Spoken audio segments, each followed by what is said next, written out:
तो guys what is up, स्वागत है आपका एक और नए वीडियो में। अभी मेरे को एक छोटा सा अपडेट देना था। अपडेट देने से पहले एक बार हम प्रोग्रेस की बात कर लेते हैं, हमने कितना प्रोग्रेस किया है।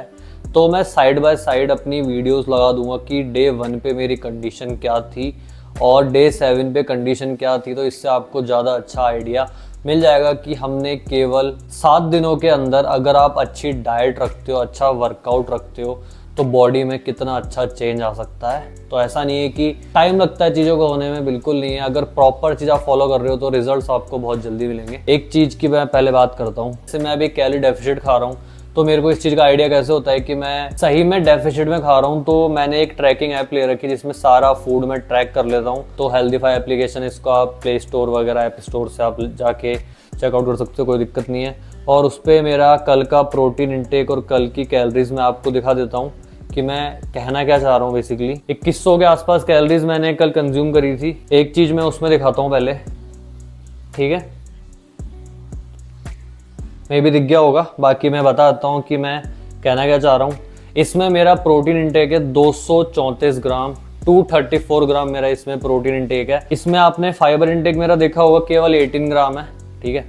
और मैं कहता हूँ कि मिनिमम फाइबर इंटेक तुम्हारा 30 ग्राम होना चाहिए। अब मैं इतना ग्राम प्रोटीन कंज्यूम कर रहा हूँ तो फाइबर भी मेरे को मिनिमम 30 ग्राम कंज्यूम करना पड़ेगा। और जैसा कि मैंने बताया था कि मेरे को ये वेजीज वगैरह और ये खाना देखो बिल्कुल पसंद नहीं है।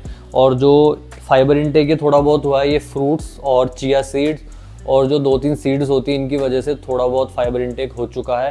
अब मैं अपना फाइबर इंटेक पूरा करने के लिए बेसिकली क्या करता हूँ, किसी भी मील से आधा घंटे पहले न्यूट्रावेग गुड गट डेली फाइबर कंज्यूम कर लेता हूँ। इसकी मैं एक साथ 2 सर्विंग ही कंज्यूम करता हूँ सीधा, जिससे मेरा दिन का झंझट खत्म हो जाता है कि फाइबर इंटेक कितना क्या है। कोई फिर माइंड में टेंशन नहीं होती कि फाइबर इंटेक अच्छा है या नहीं है। और बेसिकली फाइबर इंटेक काफ़ी अच्छा होना चाहिए, क्योंकि अगर गट हेल्थ तुम्हारी अच्छी नहीं है तब चीज़ें बिगड़ती जाती है और तुम रिजल्ट जो चाहते हो इतना प्रोटीन इंटेक के बाद और इतनी मेहनत के बाद वो तुमको नहीं मिल पाती है। तो सिंपली मैं क्या करता हूँ, इसकी 2 सर्विंग किसी भी मील से आधा घंटा पहले कंज्यूम कर लेता हूँ और फिर टेंशन ख़त्म। बाकी फाइबर मेरा डाइट वगैरह से हो जाता है, बाकी जो रहता है वो इससे हो जाता है। वो भी एंगल सेट हुआ है। अभी मेरा ज़्यादा फोकस केवल और केवल 2 मील पे रहता है, वो है प्री वर्कआउट मील और पोस्ट वर्कआउट मील।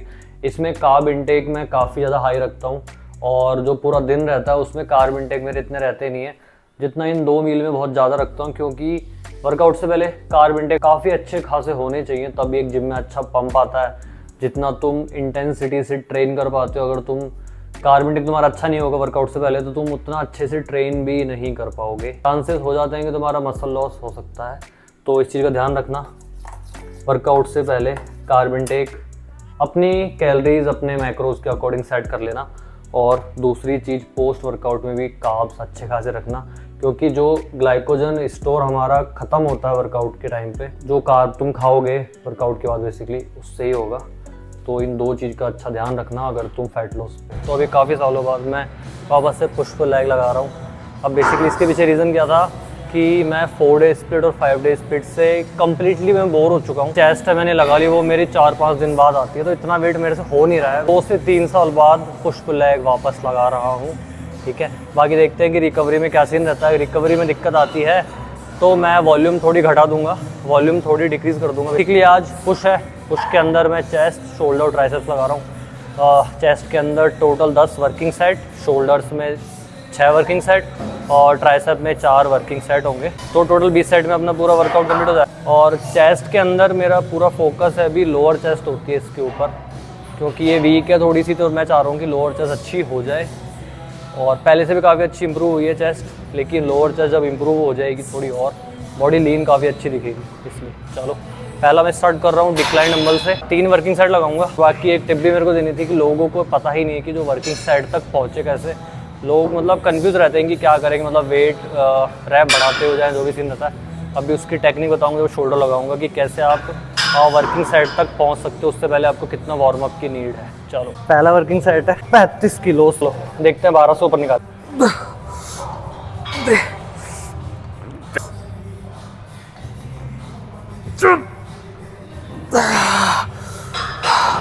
एक और निकाल दो, मजा आ जाएगा, बढ़िया। चल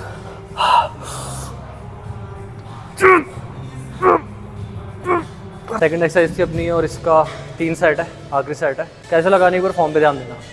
चलो, हाथ पूरे पीछे खोलना है।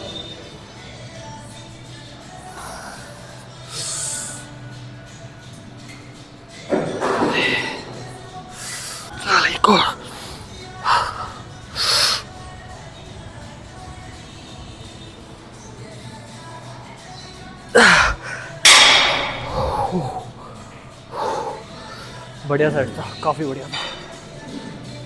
तो अपने वर्कआउट की तीसरी एक्सरसाइज शोल्डर्स। अभी डंबल पे रहते हैं और इसके टोटल 2 वर्किंग सेट लगाऊंगा, लेकिन उससे पहले कि वर्किंग सेट तक पहुंचते कैसे हैं पहले मैं वो समझा देता हूं। बेसिकली पहुंचना कैसे है, तो सपोज़ कि अगर मैं 30 किलो से डंबल प्रेस अपना लगा रहा हूं, तो पहला जो वार्म अप आएगा उसके कम से कम आपको 15 रैप 15 रैप्स निकालने हैं ईजी। कोई मतलब कि एफर्ट लगना ही नहीं चाहिए उसमें। जैसे मैं 12.5 डंबल ले लूँ और अब इसकी 15 रैप्स निकालेंगे ईजी वे में। 12.5 के 15 रैप ईजी आए काफ़ी, और वो ईजी ही आने चाहिए थे, बिल्कुल एफर्ट नहीं लगना चाहिए था। अब मैं ऐसा वेट लूँगा जिसके मैं 6 रैप्स निकालूंगा, लेकिन उसके मैं ईजी वे में 10-12 रैप निकाल सकता हूँ, लेकिन मैं निकालूंगा केवल 6। 2 सेट लगाऊंगा उसके केवल। अगर डंबल है 17.5, अब इसके 6 रैप निकालेंगे उसके बाद। अब 25 का डंबल है, इससे केवल 6 रैप्स निकालेंगे बस।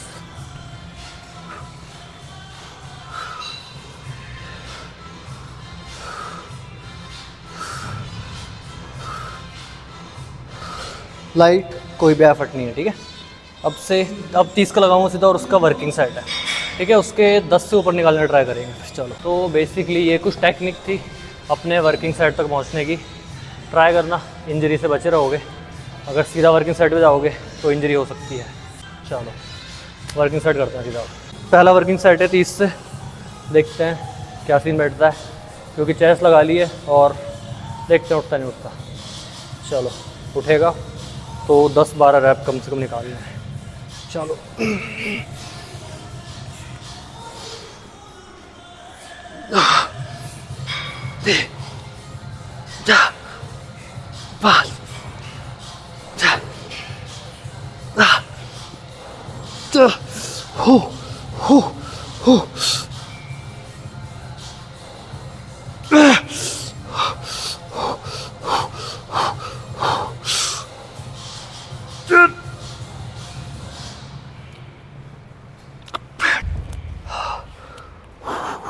नो ही आएगा, अगले में 10 निकालेंगे।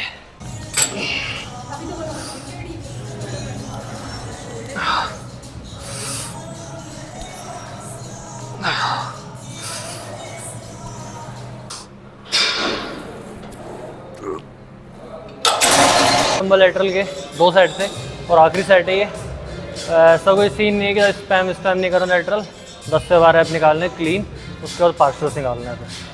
चलो,